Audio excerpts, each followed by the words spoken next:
Hello dear students, welcome back my YouTube channel Dream Achiever. Today I will discuss about direct and indirect speech. तो दोस्तों आज हम आपको पढ़ाने वाले हैं डायरेक्ट एंड इनडायरेक्ट स्पीच का एक नए वीडियो फिर से शुरू करता हूं, जिसमें यदि आपको किसी भी प्रकार की समस्या होती है तो यदि आपको अंग्रेजी भी नहीं आती है तो इससे कोई समस्या नहीं उत्पन्न होगी, और अंग्रेजी ना आते हुए भी और डायरेक्ट एंड इनडायरेक्ट स्पीच को बहुत आसानी तरीके से सीख पाएंगे। तो चलिए हम शुरुआत करते हैं। हम इंटेरोगेटिव सेंटेंस तक पढ़ा चुके हैं। आज हम तीनों सेंटेंस लेंगे, ऑप्टेटिव, इम्परेटिव ऑप्टेटिव और एक्सक्लेमेटरी सेंटेंस। तो चलिए सबसे पहले हम शुरू करेंगे आपका imperative sentence. Imperative sentence means आदेशवाचक वाक्य।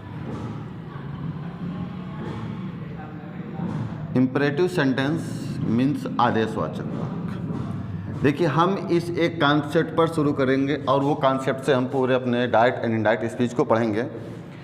तो इम्परेटिव सेंटेंस यानी आदेशवाचक वाक्य होता है। इसमें ध्यान से समझना, सेंटेंस में पहले लेता हूँ, जैसे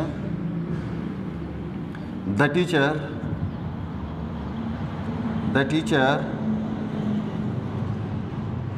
said to the students.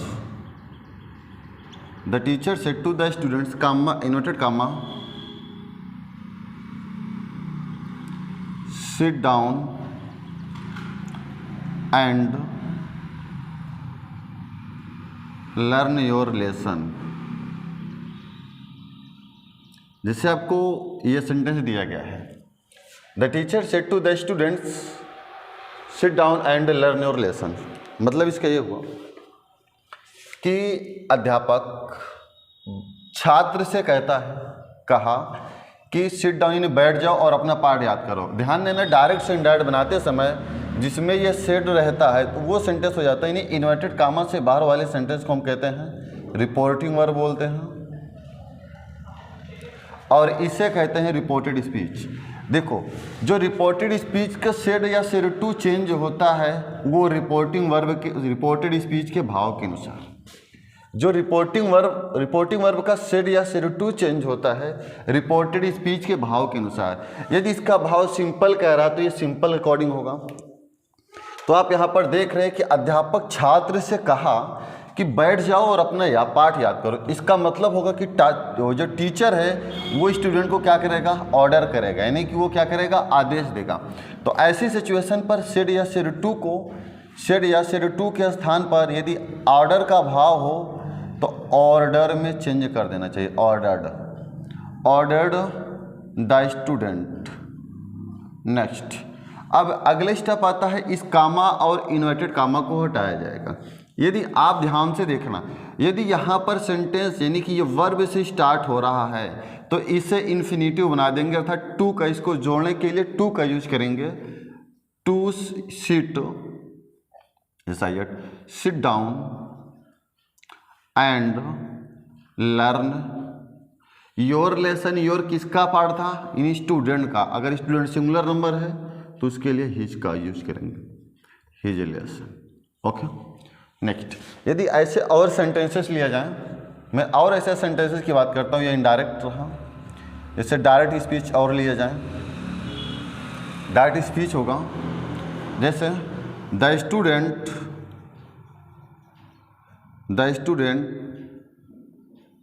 Said to the teacher. अब की बार छात्र ने अध्यापक से कहा, sir mark me present. Sir mark me present. अब इसका मतलब ये होगा, the student said to the teacher, छात्र ने अध्यापक से कहा सर मार्क मी प्रेजेंट, अर्थात सर मेरी उपस्थिति लगा दीजिए, मेरी उपस्थिति लगा दीजिए।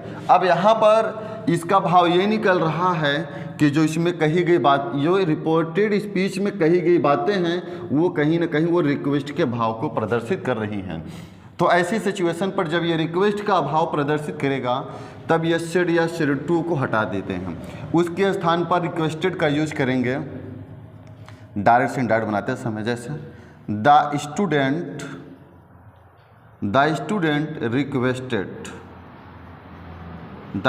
Requested the teacher, requested the teacher. अब ध्यान से देखना कि यह भाव रिक्वेस्ट का प्रदर्शित कर रहा था, हमने यहाँ पर रिक्वेस्टेड लगाया।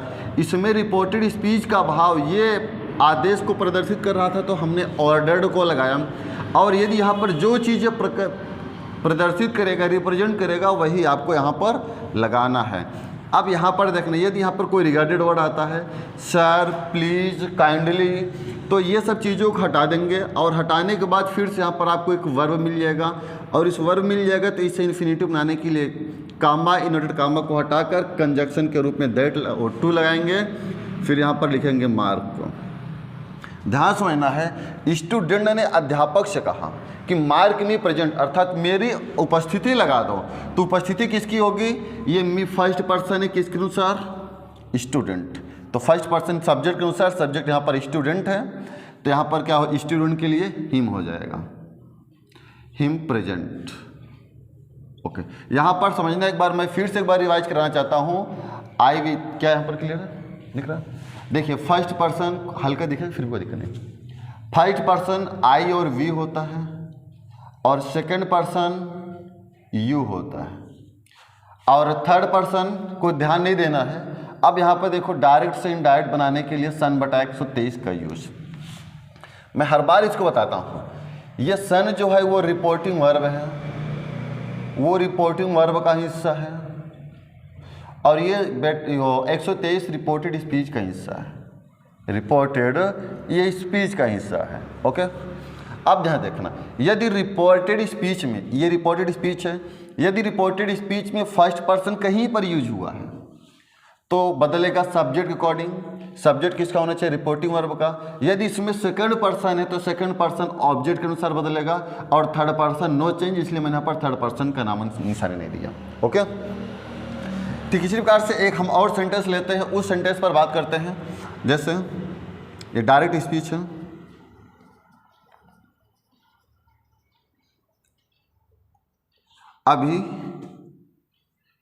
अभी शेर टू हिज फ्रेंड, अभी अपने मित्र से कहता है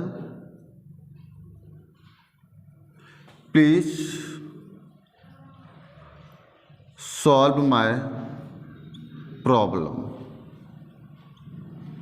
कृपया मेरी समस्या को क्या करो, सुलझाओ। ठीक है ना, हल निकालो या हल करो। तो अब यहाँ पर अभी ने अपने फ्रेंड से कहा, क्या कहा? कृपया मेरी समस्या का समाधान करो। तो अब आप देखेंगे यहाँ पर समस्या किसकी होगी? अभी की होगी। अब यहाँ पर देखना कि यह है रिपोर्टिंग वर्ब और यह है रिपोर्टेड स्पीच। रिपोर्टेड स्पीच का जो भाव कहेगा वो रिपोर्टिंग वर्ब के सेड या सेड टू के स्थान पर चेंज होगा। तो यहाँ पर ये प्लीज का, जैसे प्लीज लगाए तो इसका मतलब वो क्या हो जाएगा? रिक्वेस्ट ही कर रहा है। तो यहाँ पर बन जाएगा अभी, सॉरी, सेड टू के स्थान पर आपको क्या लगा देना है? रिक्वेस्टेड। देखना यहाँ पर रिक्वेस्टेड हिज फ्रेंड, अब यहाँ पर प्लीज को हटा देना है, टू सॉल्व, ये सॉल्व लिख देना है। फिर इसके बाद ये माई प्रॉब्लम, प्रॉब्लम किसकी थी? अभी की थी, तो अभी एक बचन है तो इसलिए हिज लगेगा, तो यहाँ पर हो जाएगा हिज प्रॉब्लम्स। तो यहाँ से इम्परेटिव सेंटेंस है। इम्परेटिव सेंटेंस में आपको ध्यान देना है, आर्डर होगा, रिक्वेस्ट होगा, एडवाइस होगा। तो आइए हम देखते हैं एडवाइस का यूज कैसे होता है, उसको समझते हैं। ठीक है, ऐसे हमारा सेंटेंस बनता है डायरेक्ट एंड इनडायरेक्ट। डायरेक्ट हम स्पीच लेते हैं, जैसे my father said to me, यानी मेरे पिता ने मुझसे कहा, क्या कहा? कि डोंट इंसल्ट द पुअर। उन्होंने कहा डोंट इंसल्ट द पुअर, गरीबों को मत सताओ। अब यहाँ पर दो, इसका इनडायरेक्ट बनेगा, वो दो तरीके से बनेगा। इसका भाव क्या कह रहा है? पहला तो यह समझोगी कि मेरे पिता ने मुझसे क्या कहा? डोंट इंसल्ट द पुअर, यानी गरीबों को मत सताओ। पहला नंबर तो उन्होंने मना किया, तो सेड टू के स्थान पर आपको यहाँ पर मना करना का फॉरबिड लगा सकते हैं। और दूसरा क्या होगा कि इससे यह तात्पर्य निकलता है कि कोई आपका बड़ा है, बुजुर्ग है, वो सलाह दे रहा है, वो सलाह दे रहा है और ये कह रहा है वह, यानी कि मेरे पिता ने मुझे सलाह दिया कि गरीबों को नहीं सताओ। तो यानी कि यहाँ पर इसके लिए हम दो यूज कर सकते हैं, सेड टू को फॉरबिड में बदल करके या एडवाइज्ड में चेंज करके। आइए हम दोनों तरीका देखते हैं। यहाँ पर एम फर्स्ट होगा, एम फर्स्ट है, मीनिंग मेथड फर्स्ट में क्या होगा, माई फादर फॉरवर्ड। अब मी यहाँ पर लगाएंगे, ध्यान देखना। अब क्या काम करेंगे, जब यहाँ पर फॉरवर्ड हो जाएगा, फॉरवर्ड एक निगेटिव वर्ड है तो यहाँ पर ये डोंट खत्म हो जाएगा, इसे हटाएंगे, टू लगाएंगे, to insult the poor. Next, अब मेथड सेकंड क्या बनता है इसका, माई फादर।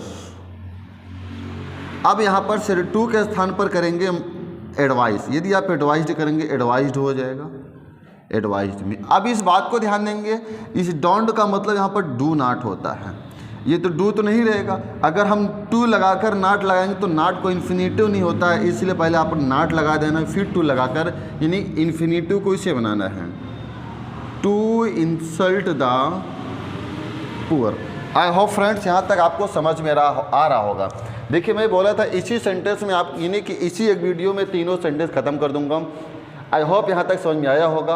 आप इसको अगर लेना चाहते हैं स्क्रीनशॉट ले सकते हैं। अब इसके बाद मैं स्टार्ट कर रहा हूँ ऑप्टेटिव सेंटेंस। फ्रेंड चलिए हम देखते हैं कि अपना एक अगला सेंटेंस, हमारा अगला सेंटेंस होगा ऑप्टेटिव सेंटेंस। ऑप्टेटिव सेंटेंस मतलब होता है इच्छावाचक वाक्य। अब उसमें हम पढ़ेंगे कि इच्छा में, कि आपकी किस प्रकार से इच्छा व्यक्त की जा रही है, क्लियर है ना। तो उसमें हम पढ़ेंगे इच्छावाचक वाक्य अर्थात ऑप्टेटिव सेंटेंस, यानी कि इंसान की इच्छा जो कहेगा वो करेगा। जैसे कि वो करेगा तो नहीं बल्कि उनके मन की भावनाओं को वो रिप्रेजेंट करेगा। रिप्रेजेंट करने का मतलब ये होगा, जैसे मैं कहीं पर जा रहा हूँ, अगर मुझसे बड़े सब मिल गए तो मैं उनसे नमस्कार करूँगा, या वो मुझे हमें सम्मान देंगे या आशीर्वाद देंगे।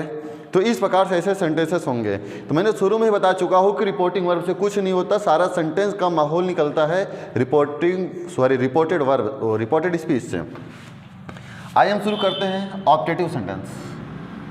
आज का हमारा अब ये चलेगा ऑप्टेटिव सेंटेंस, स्पष्ट है ना। ऑप्टेटिव सेंटेंस, ऑप्टेटिव सेंटेंस पहले हम एक डायरेक्ट स्पीच का उदाहरण लेते हैं। डायरेक्ट, तो डायरेक्ट होगा जैसे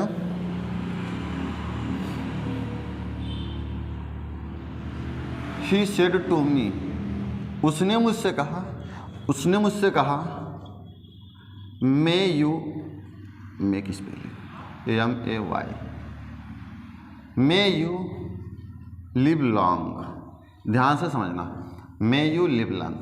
अब आपका ये हम इसे पहचाने कैसे कि सेंटेंस इंपेरेटिव है। इंपेरेटिव सेंटेंस को पहचानने के लिए पहले ध्यान रखना होगा कि ये इसमें जो ये इन्वर्टेड कामा के अंदर होता है रिपोर्टेड स्पीच, ये रिपोर्टेड स्पीच में से शुरू होगा और यहाँ पर हाइपन का चिन्ह लगा होगा, ठीक है। देखिए आप रिपोर्टिंग वर्ब से नहीं पहचान सकते कि ये सेंटेंस कौन सा सेंटेंस है। रिपोर्टेड स्पीच से आप पहचान पाएंगे। यहाँ पर मे का यूज हुआ है, यहाँ पर मे का यूज हुआ है और यहाँ पर हाइपन का चिन्ह लगा है, तो आप पहचान जाएंगे कि ये क्या है, ऑप्टेटिव सेंटेंस है। अब उसके बाद जैसे ऑप्टेटिव सेंटेंस है, इसको हम कैसे करेंगे। ऑप्टेटिव सेंटेंस में कुछ फैक्ट होते हैं, उस फैक्ट को ध्यान से समझना है। क्या क्या फैक्ट आपको ध्यान रखना है। देखिए यदि ऑप्टेटिव सेंटेंस में रिपोर्टेड स्पीच यदि अपनी इच्छा प्रकट कर रहा है, यानी क्या जैसे आपको आशीर्वाद दे रहा है, तो इच्छा प्रकट कर रहा है, तो सेड या सेड टू के स्थान पर, सेड या सेड टू के स्थान पर, तो सेड या सेड टू के स्थान पर यूज करेंगे। अगर उसकी कामना इच्छा प्रकट होगी तो विश्ड में, ओके, सेड या सेड टू को विश्ड में। यदि यही रिपोर्टेड स्पीच यदि अभिशाप, देखिए इसका मतलब होता है यदि आशीर्वाद रहेगा तो, ओके, आशीर्वाद के लिए विश्ड में। अब यहीं पर सेड या सेड टू को यदि अभिशाप होगा तो कर्ज्ड में। अभिशाप का मतलब क्या होता है,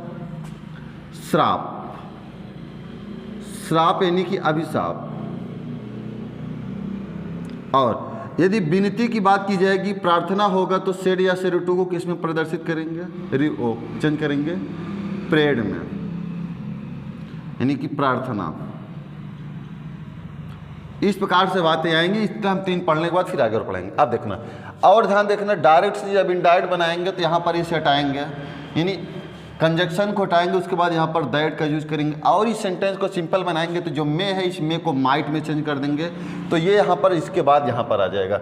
आइए हम इसका इनडायरेक्ट बनाते हैं, उसको समझते हैं। देखना, जैसे ही है। अब यहाँ पर मे यू लिव लॉन्ग, इसका मतलब आपको आशीर्वाद दे रहा है। जब आशीर्वाद दे रहा है तो सेड या सेड टू के स्थान पर क्या यूज होगा, यहाँ पर देख रहे ना, विश्ड का यूज होगा। ओके, तो यहाँ पर हम क्या लिखेंगे, ही विश्ड मी। अब इसको हटाएंगे, हम क्या लगाएंगे, कंजक्शन दैट लगा दिए।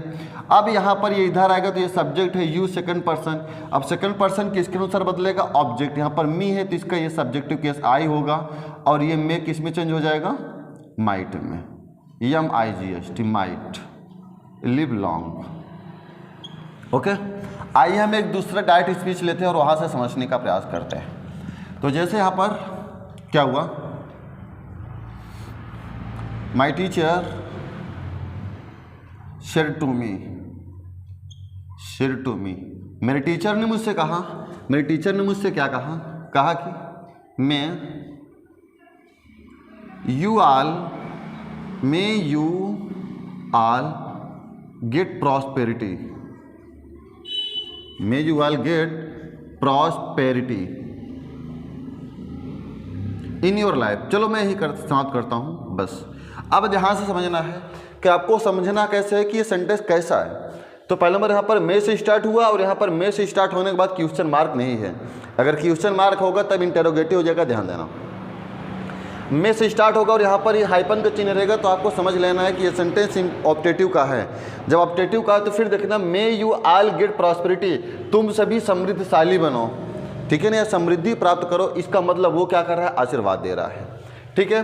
तब यहाँ पर ये सेड या सेड टू के स्थान पर आप क्या यूज करोगे, विश्ड का यूज करोगे। तो ध्यान से ना, माई टीचर विश्ड मी, फिर यहाँ पर लगाओगे दैट। अब ध्यान से समझना, ये मे है, इधर आएगा माइट में चेंज हो जाएगा। यू कौन सा person, second person, second person object के अनुसार। तो मैं फिर से एक बार यहाँ पर लिख देता हूँ, SON/123। Okay, first person subject, second person object. तो ये सेकंड पर्सन यू है तो ये बदलेगा ऑब्जेक्ट के अनुसार। ऑब्जेक्ट यहाँ पर मी है तो इसका सब्जेक्ट आई हो जाएगा, और यहाँ पर मे बदल जाएगा माइट में, I might all get prosperity, ये प्रॉस्पेरिटी ही आ जाएगा। ओके, फिर देखना, एक मैं अगला लेता हूँ। अगला हमारा डायरेक्ट स्पीच है। अगला डायरेक्ट स्पीच क्या है, देखिए, the beggar said to the nutty children, said to the nutty children, comma note comma, क्या होगा, may you all go to hell। अब ध्यान समझना, यहाँ पर क्या लिखा है, the beggar said to the nutty children, यानी कि भिखारी ने शरारती बच्चों से कहा, may you all go to hell, may you all go to hell. अब यहाँ पर समझना कि may you all go to hell, hell का मतलब होता है नरक या भाड़ में जाओ। अर्थात भिखारी कुछ शरारती बच्चों से कहता है, तुम सभी लोग भाड़ में जाओ, क्या जाओ, भाड़ में जाओ या नरक में जाओ। इसका मतलब क्या होगा, इसका मतलब ये होगा कि वो श्राप दे रहा है, यानी कि यहाँ पर क्या हो जाएगा, कर्ज यानी अभिशाप की बात करेगा। ओके, तो अब यहीं पर सेड या सेड टू के स्थान पर आपको क्या बदलना है, अभिशाप में। जैसे द बेगर, सेड टू को किसी में बदलेंगे, कर्ज्ड में, CURSED, cursed. The nutty children, nutty children. अब इसे हटाएंगे, सब क्या लगाएंगे, दैट। यहाँ पर यू सेकंड पर्सन बदलेगा, नटी चिल्ड्रेन यानी कि ये प्लूरल नंबर है तो इनके लिए प्रोनाउन होगा दे। अब मे का किस में बदल जाएगा, माइट में, आल गो टू हेल। ओके, याद रखना, जब डायरेक्ट से इनडायरेक्ट बनाएंगे तो ये भी हट जाता है। याद तक समझ में आ रहा है। ओके, अब ये इनडायरेक्ट था। अब हम एक अगला सेंटेंस लेते हैं डायरेक्ट स्पीच का। देखो, जिसको भी समझ में आएगा वो अपना लाइक सब्सक्राइब शेयर जरूर करेगा बीच में, ये मेरा कहने का कर्तव्य है। बाकी आप लोग तो जो पढ़ने वाले स्टूडेंट है, जो उन्हें क्लास अच्छी लगेगी उसमें तो वो काम करेंगे ही। देखिए, मेरा शुरू करी प्रेजेंटेशन, मत देखना इस वीडियो में क्वालिटी देखना कि आपको कंटेंट अच्छा मिल रहा है कि नहीं मिल रहा है। हो सकता है अभी हम लोग एक थोड़ा सा नए में हैं, आपको ये लगता होगा सर ये रिप्रेजेंटेशन थोड़ा कम सही करते हैं, लेकिन क्वालिटी नंबर 1 की मिलेगी आपके सामने। ऑनलाइन में तो पूरा और नए हैं, लेकिन ऑफलाइन में जितनी उम्र होगी उतना हमारा एक्सपीरियंस होगा। ओके, तो आइए हम देखते हैं फिर से अगला कि द बगैर कर्ज, हाँ तो हमें एक और सेंटेंस लेना है, जैसे लेते हैं कर्ज का देखिए, अगर हम कर्ज का एक और लेंगे तो जैसे हो जाएगा कि ही सेड टू मी या your enemy said to you, आपके शत्रु ने आपसे कहा मे यू रूइंड, तुम बर्बाद हो जाओ। यहाँ पर ये क्या है, कर्ज हो जाएगा। तो हम एक प्रे का लेते हैं, देखना जैसे the poor said to him, यानी कि देखिए यहाँ पर क्या हो गया, एक गरीब ने उससे कहा, क्या कहा, मे गॉड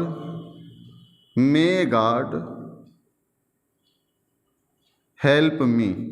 देखना उन्होंने क्या कहा, गरीब ने उससे कहा कि मे गॉड हेल्प मी, यानी भगवान मेरी मदद करो। इसका मतलब क्या होगा कि वो भगवान से प्रार्थना कर रहा है। मोस्टली याद रखना प्रेयर का तभी यूज होगा जब यहाँ पर गॉड शब्द आता है। हालांकि उसके भाव से समझ लेना वो प्रेयर कर रहा है या श्राप दे रहा है या अपनी इच्छा प्रदर्शित कर रहा है। ओके, तो यहाँ पर देखना है द पुअर, सॉरी अब यहाँ पर सेड या सेड टू के स्थान पर क्या यूज करेंगे, प्रेड, क्योंकि वो प्रार्थना कर रहा है, प्रेड हिम। अब इसको उठाएंगे, क्या लगाएंगे, दैट। ये गॉड थर्ड पर्सन, इसको कोई चेंज नहीं होगा। तो पहले यहाँ पर तुम्हें क्या करना है, गॉड लिखना है, GOD गॉड, में बदल जाएगा माइट में। अब हेल्प तो चेंज ही नहीं होगा। अब यहाँ पर मी फर्स्ट पर्सन है, किसके अनुसार, सब्जेक्ट। यहाँ पर देखो फर्स्ट पर्सन सब्जेक्ट के अनुसार, और सब्जेक्ट द पुअर है। आप यहाँ पर देखना, अगर पुअर है तो यहाँ पर आप इसका सब्जेक्ट हिम यूज कर सकते हैं। हालांकि प्लूरल भी हो सकता है, ये प्लूरल भी हो सकता है, क्योंकि द पुअर, देखो पुअर मतलब गरीब होता है, वो एडजेक्टिव होता है, लेकिन द पुअर लग जाने से गरीब जाति के लोग होते हैं, इसलिए यहाँ पर क्या हो जाएगा, देम भी हो सकता है। लेकिन यहाँ पर जो आपकी सोच है सिंगुलर की, मैंने सिंगुलर का यूज किया है। आई होप मित्र यहाँ पर आप लोगों को अच्छी तरीके से समझ में आ रहा होगा। तो देखिए इंपरेटिव सेंटेंस में कुछ, सॉरी ऑब्जेक्टिव सेंटेंस में कुछ ऐसे और सेंटेंसेस होते हैं जिसको ये थोड़ा अलग तरीके से होते हैं। उसको करने के लिए हम देखिए दूसरा रूल अपनाते हैं। आइए बस इसी के नीचे लिखते हैं, इसको ध्यान से समझना है, रोकना नहीं। जैसे हम डायरेक्ट स्पीच लेते हैं, दिख रहा नहीं आता है इधर पूरा, जैसे डायरेक्ट स्पीच लेते हैं, यहाँ पर क्या होगा डायरेक्ट स्पीच में कि She said to her mother, उसने अपनी माँ से कहा, क्या कहा, Let us smell the flower। अब ध्यान से समझना, ये क्या है, उसने यानी कि एक लड़की ने अपनी माँ से कहा Let us smell the flower, मुझे फूल सूंघने दो। अब ध्यान समझना कि जब यहाँ पर ये लेट अस से, लेट अस या लेट मी से शुरू होगा, इसका इनडायरेक्ट कैसे बने, इसको ध्यान समझना है। क्या, जब रिपोर्टेड स्पीच, याद रखना आप एक बात को नोटिस किए होंगे, चाहे सिंपल हो, असर्टिव हो, इंटेरोगेटिव हो, डबल इंटेरोगेटिव हो, ऑप्टेटिव, एक्सक्लेमेटरी हो, ये जो रिपोर्टिंग वर्ब होता है ना, रिपोर्टिंग वर्ब से आप बता नहीं सकते सेंटेंस किस, मतलब किस सेंटेंस का है ये बात, ये सेंटेंस, क्योंकि सब में सेड टू, सब में सेड टू, सेड टू सब में रहता है, सेड या सेड टू। लेकिन आप इनको चीज़ों को, इसको सेड या सेड टू को बदलने के लिए आप रिपोर्टेड स्पीच में जाते हैं। रिपोर्टेड स्पीच में यदि लेट अस या लेट मी से इस वाक्य शुरू हो, याद रखना लेट अस या लेट मी से शुरू होगा तो सेड या सेड टू के स्थान पर सजेस्टेड या परपस्ड का यूज करना। मैं लिख रहा हूँ, जब यह लेट अस या लेट मी से शुरू होगा तब सेड या सेड टू के स्थान पर क्या यूज करना है, सजेस्टेड या सजेस्टेड यूज करिए, या मैं यहाँ पर लिख दे रहा हूँ पर्पज, PURPOS, जिससे आप लोग परपोज पढ़ते हो, तो इसका मतलब उद्देश्य या प्रस्ताव होता है। She suggested her mother. अब यहाँ पर ध्यान से देखना कि इससे हटाना, यहाँ पर भी दैट यूज करना है। अब ध्यान से देखना, लेट अस या लेट मी होगा, डायरेक्ट से इनडायरेक्ट बनाते समय इसके स्थान पर दे शुड या वी शुड का यूज करेंगे। ओके, फिर उसके बाद ये तो वही रहेगा, smell the flower. I hope यहाँ तक समझ में आया होगा। यदि ये समझ में आया होगा तो कमेंट करके बताइए। मैं चल रहा हूँ अगले एक्सक्लेमेटरी सेंटेंस की ओर। आप लोग पहले स्क्रीन शॉट ले लीजिए। ओके, तो देखिए हम शुरू कर रहे हैं, हमारा अगला सेंटेंस होगा एक्सक्लेमेटरी सेंटेंस। तो एक्सक्लेमेटरी सेंटेंस में हम इस बात को ध्यान देते हैं कि हमारा एक्सक्लेमेटरी सेंटेंस कैसे होता है। मैंने पहले से बता चुका है कि रिपोर्टिंग वर्ब से हमें कोई मतलब नहीं है, क्योंकि रिपोर्टिंग वर्ब से आपको पता ही नहीं चल पाएगा सेंटेंस कैसा है, किस प्रकार से है। रिपोर्टेड स्पीच, जब रिपोर्टेड स्पीच में कोई अचानक की बातें नहीं, कोई विस्मय सूचक नहीं, एक्सक्लेम प्रदर्शित होगा। जब रिपोर्टेड स्पीच में आपको एक्सक्लेम प्रदर्शित होगा तभी आपको समझ लेना है कि यह सेंटेंस एक्सक्लेमेटरी का है। ओके, तो चलिए हम शुरू करते हैं। तो हमारा सेंटेंस पहला होगा जैसे ही सेड टू मी, उन्होंने मुझसे कहा, क्या कहा? एलास आई एम रूइंड, मैं बर्बाद हो गया। इस चीज़ को बहुत ध्यान से समझना है। अब यहाँ पर जैसे ये सेंटेंस लिखा है, ये रिपोर्टिंग वर्ब है, ये रिपोर्टेड स्पीच, इसे कहते हैं रिपोर्टिंग वर्ब और इसे कहते हैं रिपोर्टेड स्पीच। जब रिपोर्टेड स्पीच का भाव दुख प्रदर्शित करे, तो याद रखना क्या, जब देखिए ये अचानक की बात है, इसमें जो कोई भी काम होगा, इसमें एक्सक्लेमेटरी सेंटेंस में जो कोई भी काम होगा वो क्या होगा? अचानक होगा, एक्सक्लेम होगा उसमें। तो ऐसी सिचुएशन पर जब इसमें दुख या शोक प्रदर्शित करे, दुख या शोक प्रदर्शित करने के लिए सेड या सेड टू के स्थान पर, यानी दुख या शोक के लिए, दुख या शोक, तो क्या लिखना है? एक्सक्लेम्ड विद, देखिए एक्सक्लेम्ड विद सबके साथ रहेगा। यदि दुख या शोक रहेगा तो क्या यूज करना है? एक्सक्लेम्ड विद सारो या ग्रीफ या सैडनेस आप लगा देना। यदि यहाँ पर हंसी या प्रसन्नता या खुशी का भाव हो, तब यहाँ पर फिर सेड या सेड टू के स्थान पर एक्सक्लेम्ड विद जॉय लगाना, एक्सक्लेम्ड विद जॉय या एक्सक्लेम्ड विद हैप्पीनेस, या कुछ भी लगा सकते हो। Exclaimed with Joy, exclaimed with happy, जो खुशी का भाव होगा तो ये लगा सकते हो। और हाँ, ये तो glad, exclaimed with glad, glad मतलब भी खुशी होता है। और देखिए पहले हम दो चीज़ों का समझते हैं, फिर तीसरे पर आगे बढ़ेंगे। ओके, तो जैसे यहाँ पर ही सेड टू मी, उसने मुझसे कहा एलास आई एम रूइंड, अब यहाँ पर सेड या सेड टू के स्थान पर क्या होगा? एक्सक्लेम्ड विद लगाओगे। देखिए एलास का मतलब होता है हाय, एलास का मतलब हाय, मैं बर्बाद हो गया हूँ। इसका मतलब ये होगा कि ये अपने आप में दुख प्रदर्शित कर रहा है, तो यहाँ पर क्या लिखेंगे? एक्सक्लेम्ड विद सारो। ओके, फिर इस कामा और इन्वर्टेड कामा को हटा देना है, दैट का यूज करना है। और इतना उसके बाद ध्यान देना है, जितने भी ये एक्सक्लेमेशन वर्ड रहेंगे, एक्सक्लेमेशन वर्ड को हटा देना है। चाहे एलास हो, चाहे हाय हो, चाहे फाई हो, या कुछ भी हो, उसको हटा देना, हा हो। आई फर्स्ट पर्सन, और ध्यान देना उसको जो नेक्स्ट रूल होगा वो सिंपल सेंटेंस के अनुसार चेंज होगा। फर्स्ट पर्सन ही है तो यहाँ पर ही लगाएंगे, is am are was were में चेंज होगा, और रूइन का ये तो रूइंड रहेगा। नेक्स्ट अगला, जैसे Radha said to me, Radha ने मुझसे कहा, क्या कहा? हुर्रा, क्या कहा? हुर्रा। पप्पू, कोई पप्पू लड़का है, वो 25 साल से फेल हो रहा था हाई स्कूल में, तो पप्पू हैज पास्ड, ध्यान समझना इसको। अब ये क्या है? Radha said to me, Radha ने मुझसे कहा कि हुर्रा, नहीं Pappu has passed, Pappu pass हो गया। नहीं कि ऐसे उन्होंने हंसा क्यों? क्योंकि लगभग वो 25 सालों से पप्पू फेल ही हो रहा था हाई स्कूल में, इसलिए जब वो पास हो गया तो सभी ने हंस पड़ा कि उसकी मेहनत सफल हो गई। तो यहाँ पर देखिए सेड या सेड टू के स्थान पर क्या लिखोगे? एक्सक्लेम्ड विद, भाई खुशी सभी है, एक्सक्लेम्ड विद जॉय मी। अब यहाँ पर लगाओगे दैट। अब ये तुम्हारा हट जाएगा, तो ये पप्पू थर्ड पर्सन, इसलिए किसी के अनुसार नहीं चेंज होगा। पप्पू हैज हैव हाइड में चला जाएगा। अब ये पास्ट हो गया। ओके, अब यहाँ पर ध्यान से देखना, यदि मैं कुछ और सेंटेंसेस लाता हूँ तो उस पर ध्यान देना है। जैसे इंडियन पीपल, मैंने लिखा है Indian people said, Indian people बोले, क्या बोले, हा हा हा हा, Indian team have von cricket.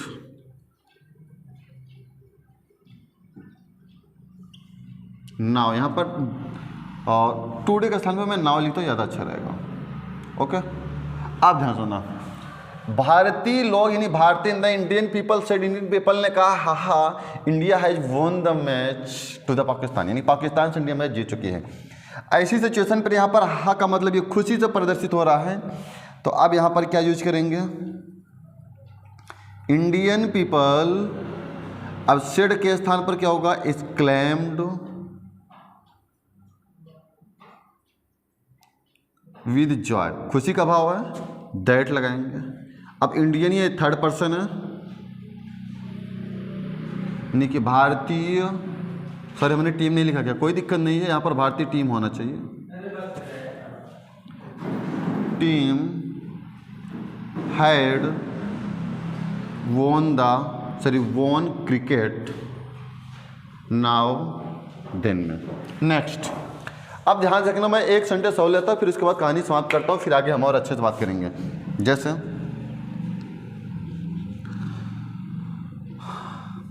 Radhika,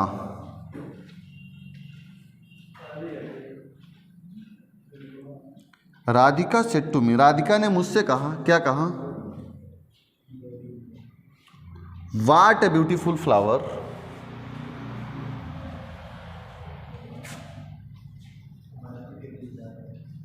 what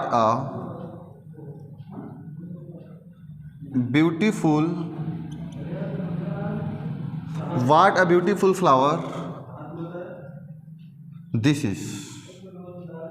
okay, अब यहां पर इसको ध्यान देना है, Radhika said to me, Radhika ने मुझसे कहा what a beautiful flower this is, यानी यह कितना सुंदर फूल है। ये भी एक्सक्लेमेटरी सेंटेंस है। ऐसी सिचुएशन पर यहाँ पर देखिए, सेड या सेड टू के स्थान पर आप एक्सक्लेम्ड विद सरप्राइज यूज करेंगे या ओनली सरप्राइज्ड कर देंगे। तो यहाँ पर ध्यान से देखना, ये क्या हो जाएगा,